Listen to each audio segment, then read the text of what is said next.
Kympin uutiset, nehän yrittää niinku saada vähän niinku hauskuutta meidän elämäämme silleen niinku Kympin uutiset, niillä on jo vähän niinku vähän huumoria siinä, kai se loppukevennys, nehän yrittää vähän saada niinku meidät niinku piristymään siinä lopussa aina.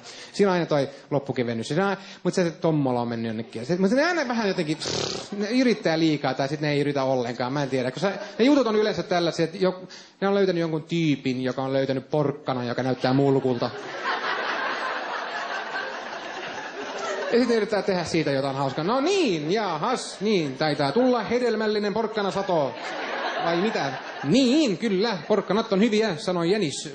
Niin, Jänis sanoi varmaan näin, jaha. Ja sitten Sasha kertoi meille tuoremat urheiluuutiset meiltä näkemiin. Mitä Sasha on tapahtunut? Kimi Räikkönen keskeytti. No niin, sait meidän hyvän jutun tässä, missä oli hyvä fiilis, niin sait sen sitten pois. No niin, kiitos Sasha siitä. Vittu. Mutta se vaan miettinyt vielä siitä, koska Kimi Räikkönen nyt hän ei aja formulaa enää, vaan nyt mennään sitten rallin puolelle. Ja mä oon melkein vähän kiitollinen, tai vähän iloinen siitä, koska siis mä tykkään siitä, että on hauskaa, kun Kimillä mennään hyvin silleen, mutta jotenkin mua aina ärsytti, kun hän voitti tai niinku pääsi niinku palkintokorokkeelle, koska silloin tuli aina nämä pressitilaisuudet jälkeenpäin. Ai Jeesus Kristus, se oli niin kamalaa katsottavaa. Kun hänellä nyt ei ole small talk, hän ei pysty puhumaan niiden niin ihmisten kanssa. Aina se pressitilaisuus, kun hän voitti joskus.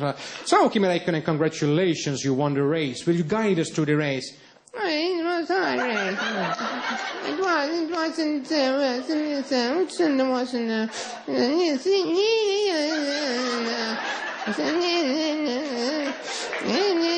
Lewis Hamilton. Massa. Okay, thank you, Kimi Räikkönen. Now a few words in your own language.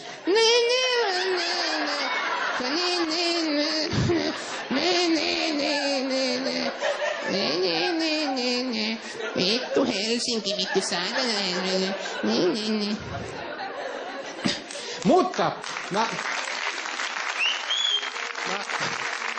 mä kuitenkin mietin siitä, että se oli kyllä parempi, että hän oli silleen, niin kuin, että ei sanonut liikaa, tai hän oli vähän silleen niin kuin, suomalainen, silleen, koska ajatelkaa, jos Kimi Räikkönen olisi ollut hirveä, sille ekstroverttinen, ulospäin suuntautuva ihminen, se olisi ollut vielä kamalampaa olla suomalainen katsoa niitä pressitilaisuuksia.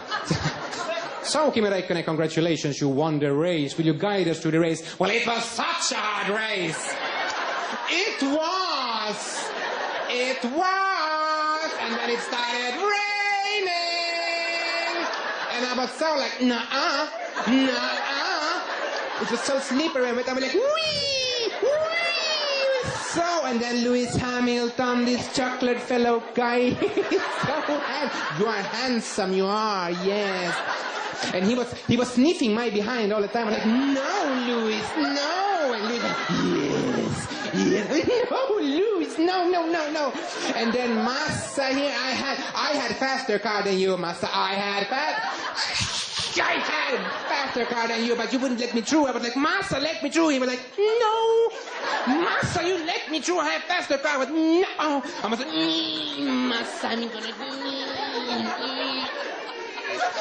But then he has to go to the pit stop and I could go, wee! And then I won the race.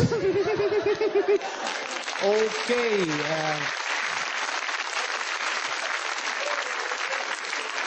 Thank you, Kimi Räikkönen. Now a few words in your own language. Siis oli sellainen kisa, että mä vieläkin ihan... Oikeesti mä ihan silleen... Siis mä en todellakaan uskonut tähän voittoon, mutta sit kun mä nousin pallille, sanoiks mä palli? Ei saa sanoa palli. Mä otin pallin suuhun. Ei. Sanon pallin suuhun. Ja sit mä voitin, sit me ruiskutti samppanjan muun päälle. Ja Jenneli terveisiä. Et mä yritin vaan sanoa, että se olisi kamalampi asia. Siihen, se oli mun... koko mun pointti. Mä tykkään siitä, kun jää sellainen vähän sellainen... Oliks toi nyt hauska vai oliks se? Mut se on niin vähän se on mun juttu. Mä tykkään siitä, että lopuksi jää sellainen, että what the fuck? Joten, ja mä luulen, että mä onnistuin siinä. Kiitos oikein paljon tulitte tänne tänään. Kiitos.